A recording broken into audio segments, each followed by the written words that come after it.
श्री गणेशाय नमः। पूर्व के पाठ में 10 वर्गी के बारे में जाना। ये जो 10 वर्गी होता है, ये जब हम कुंडली बनाते हैं तो चक्रों के माध्यम से उसको हम लिखते हैं। तो कुंडली के लिए बहुत ही महत्वपूर्ण ये जो है 10 वर्गी होता है। अब उसी जो 10 वर्गी है उसी के माध्यम से जो है अब हम पारिजातादि संज्ञा के बारे में हम जानेंगे कि पारिजातादि संज्ञा किस प्रकार से होता है और कैसे होता है। तो उसके लिए आचार्य कह रहे हैं कि ऐक्यम द्वित्रयादि वर्गाणाम क्रमात् ज्ञेयं विचक्षणैः पारिजातमुत्तमं गोपुरं सिंहासनं तथा पारावतांसकं देवलोकं च ब्रह्मलोककम् ऐरावतं तु नवकं वैशेषिकम् अतः परम। अर्थात कह रहे हैं कि द्वित्रयादि वर्गाणाम जो 10 वर्ग है,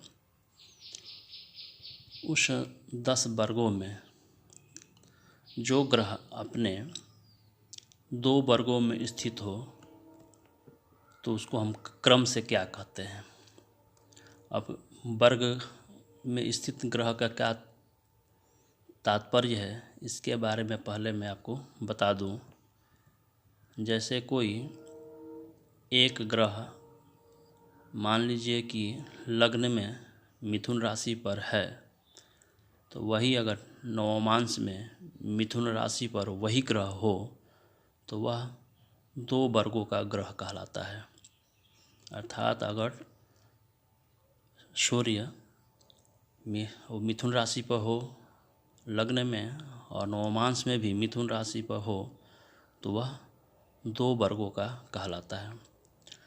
तो उसी प्रकार से इन वर्गों का अलग अलग नाम है और उन्हीं नामों के अनुसार ही उनका फल मिलता है। तो इसमें कह रहे हैं कि ऐक्यम द्वित्रयादि वर्गाणाम, अर्थात जो ग्रह अपने 2 वर्ग में स्थित हो तो उसको हम कह रहे हैं कि पारिजातमम अर्थात पारिजातस्थ कहते हैं।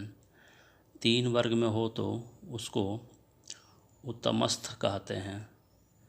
अगर वही कोई ग्रह 4 वर्ग में हो तो गोपुरस्थ कहा जाता है। अगर वही 5 वर्ग में हो तो उसको हम सिंहासनस्थ कहते हैं। अगर वही 6 वर्ग में हो तो पारावतांसस्थ कहते हैं। अगर वही 7 वर्ग में हो तो देवलोकस्थ कहते हैं।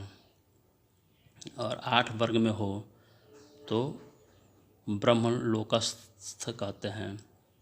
और वही कोई ग्रह 9 वर्ग में हो तो उसको हम ऐरावतांसकस्थ कहते हैं। और कोई ग्रह 10 वर्ग में स्थित हो उसको हम वैशेषिकस्थ कहते हैं। इस प्रकार से 10 वर्ग हैं उनका फल कहा गया है। अर्थात कोई ग्रह 2 में हो, 3 में हो, 4 में हो, 5 में हो तो उनका जो है अलग अलग हम नाम से जानते हैं। अर्थात 2 वर्ग में स्थित हो तो पारिजात, 3 वर्ग में हो तो उत्तम, 4 वर्ग में हो तो गोपुर, 5 वर्ग में हो तो सिंहासन और 6 वर्ग में हो तो पारावतांस, 7 वर्ग में हो तो देवलोक और 8 वर्ग में हो तो ब्रह्मलोक, 9 में हो तो ऐरावत और 10 में हो तो वैशेषिक। इस प्रकार से 10 जो हैं वर्गों के माध्यम से जो पारिजात आदि संज्ञा है उसको हम जानते हैं।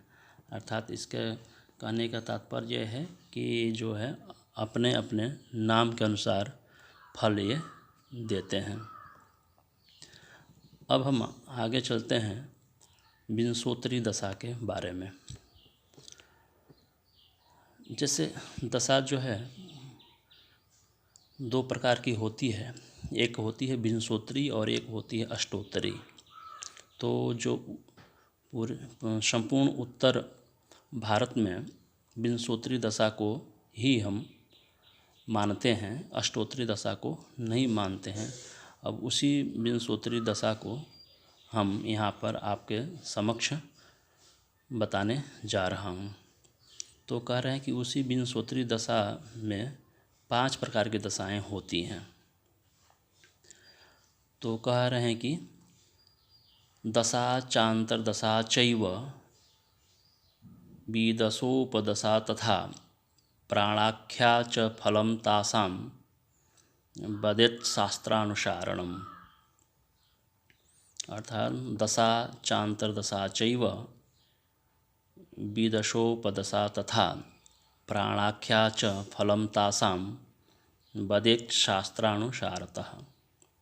अर्थात पहला जो दशा होता है वो महादशा, दूसरा जो है अंतरदशा, तीसरा जो है विदशा अर्थात प्रत्यंतर दशा, चौथा जो होता है उपदशा जिसको हम सूक्ष्म दशा के भी नाम से हम जानते हैं, और जो पांचवा जो होता है उसको प्राणदशा होता है।